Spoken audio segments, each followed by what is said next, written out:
Okay, now we're gonna hold down shift and press deck move, and it's gonna take this deck over here and move it over to deck 3. All right, here we go.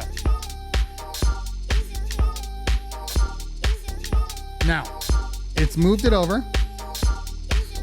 So this no longer works, obviously, because I'm selected on the deck that's over here, deck 3. If I want to move back to 1, I just click on it. Now, the one thing about this, if I press the jog right now, what's going to end up happening is I'm going to mess up the timing of this.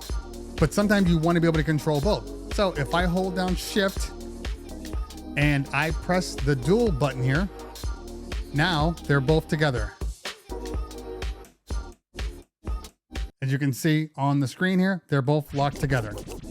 If I want to release them, same thing, hit the button, and I'm all back to normal.